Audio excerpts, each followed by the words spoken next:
Good morning बच्चों। आज हम हिंदी में आप लोगों को यह चैप्टर 2 साइकिल की सवारी शीर्षक को लेकर के आए हैं। ये साइकिल की सवारी एक कहानी विधा है। इसकी कहानीकार सुदर्शन जी हैं। विधा प्यारे बच्चों, विधा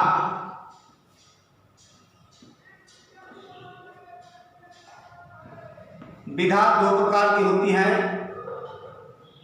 विधा दो है। नंबर 1 गद्य विधा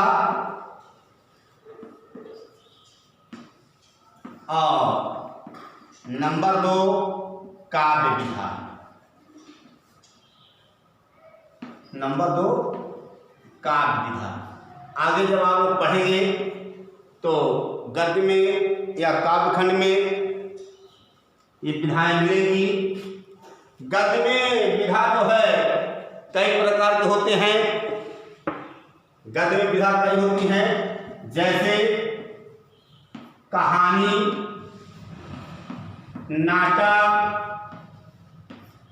उपन्यास, आलोचना, निबंध,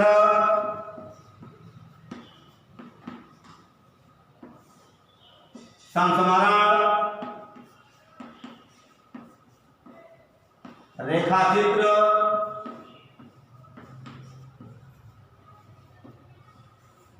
डायरी,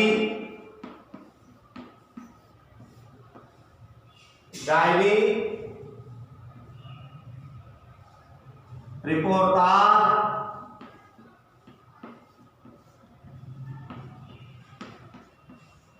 भेंटवार्ता,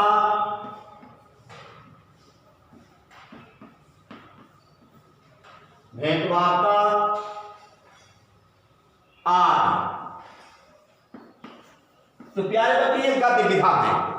ये जो हम 8 बताए हैं गद्य विधा है। ये गद्य विधा आपके लगभग 14 होती हैं। तो उन्हीं गद्य विधाओं में ये कहानी भी एक गद्य विधा है। एक कहानी को गद्य विधा है जो आप लोग का पाठ्यक्रम में साइकिल की सवारी लिखी गई है। साइकिल की सवारी हिंदी साहित्य के प्रसिद्ध साहित्यकार कहानीकार सुदर्शन जी ने के द्वारा यह रचित है।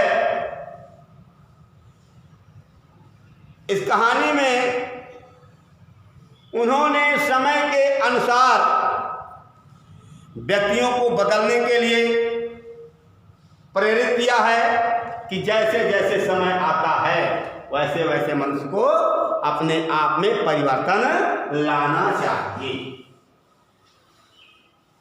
इस कहानी गद्य विधा में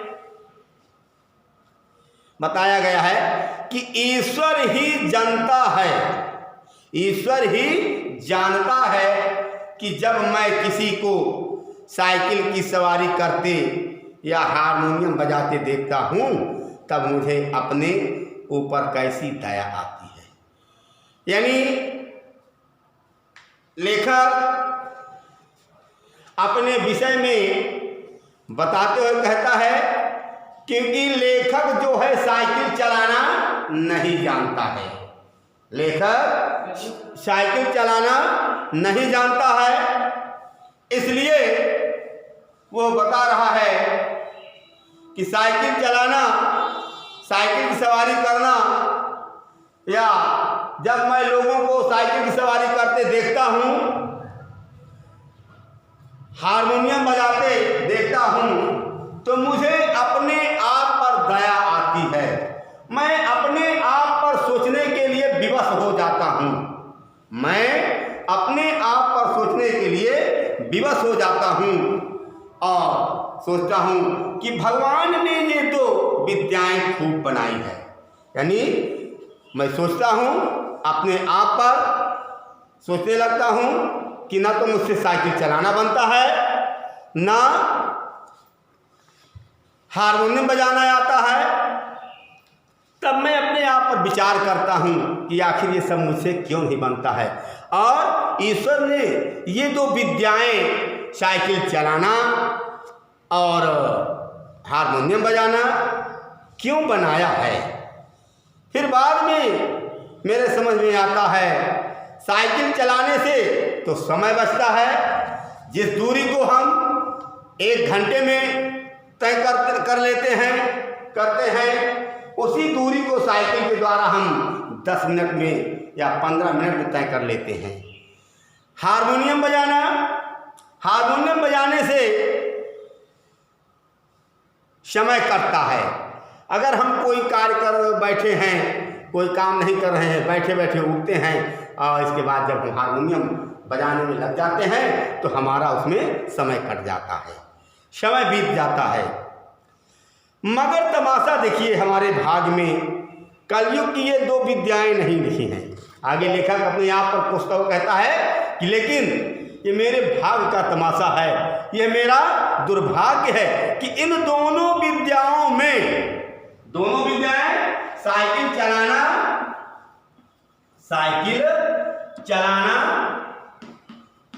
और दूसरी विद्या है हारमोनियम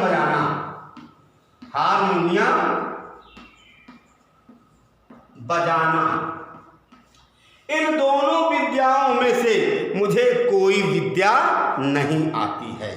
इन दोनों विद्याओं में से मुझे कोई विद्या नहीं आती है। ना तो साइकिल चला सकते हैं और ना ही बाजा बजा सकते हैं। पता नहीं कब से यह धारणा हमारे मन में बैठ गई है कि हम सब कुछ कर सकते हैं मगर ये 2 काम नहीं कर सकते। लेखक के मन में यह धारणा बन गई कि अब हम ये काम नहीं कर सकते हैं। शायद 1942 ईस्वी की बात है। बैठे बैठे ख्याल आया, चलो साइकिल चलाना सीख ले। 1942 की बात है। लेखक के मन में ये विचार आया कि चलो एक बार प्रयास करते हैं, साइकिल चलाने के लिए एक बार कोशिश करते हैं और हो सकता है कि साइकिल चलाना सीख ले। और इसकी शुरुआत यूँ हुई कि हमारे लड़के ने चुपचाप ही यह विद्या सीख ली और हमारे सामने से सवार होकर के निकलने लगे।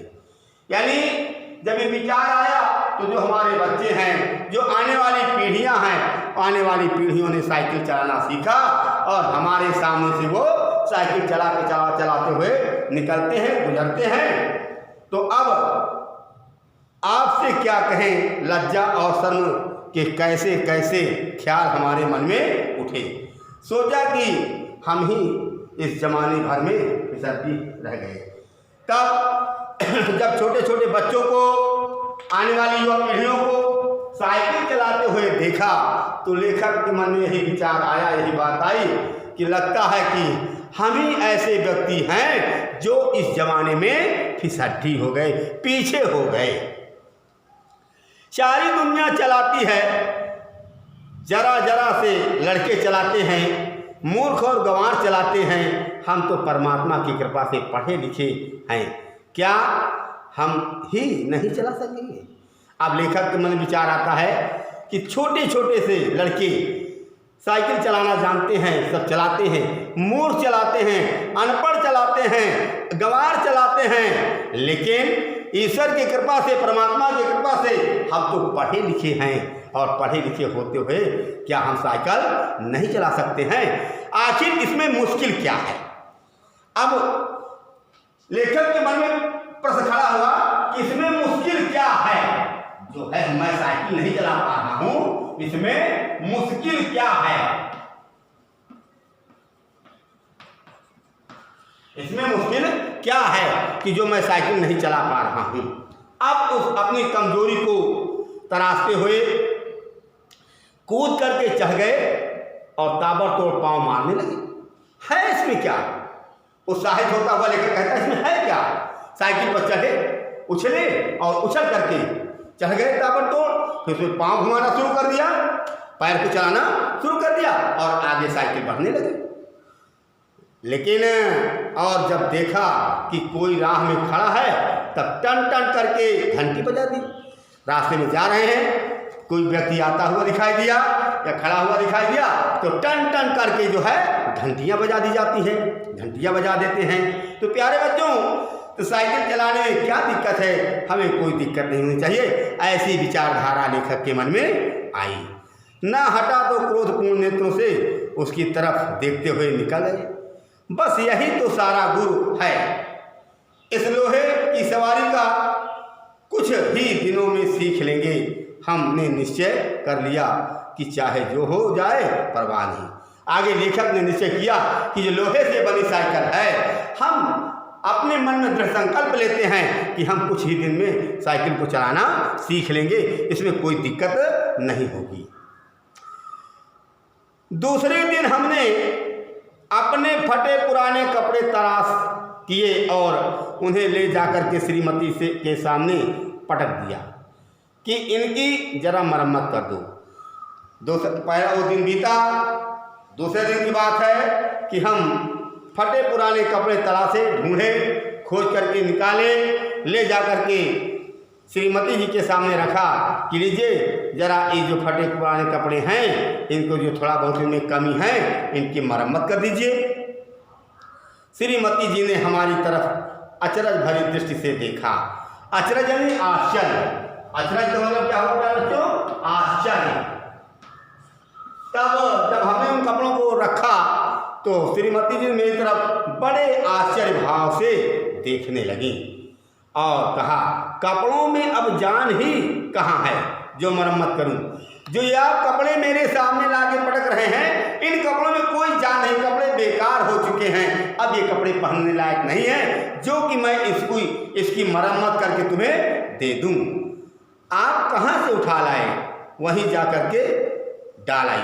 इन कपड़ों को जहां से आप लेकर के आए हैं, इन कपड़ों को वहीं ले जा करके आप छोड़ दीजिए, वहीं रखाओ, वहीं फेंक दो।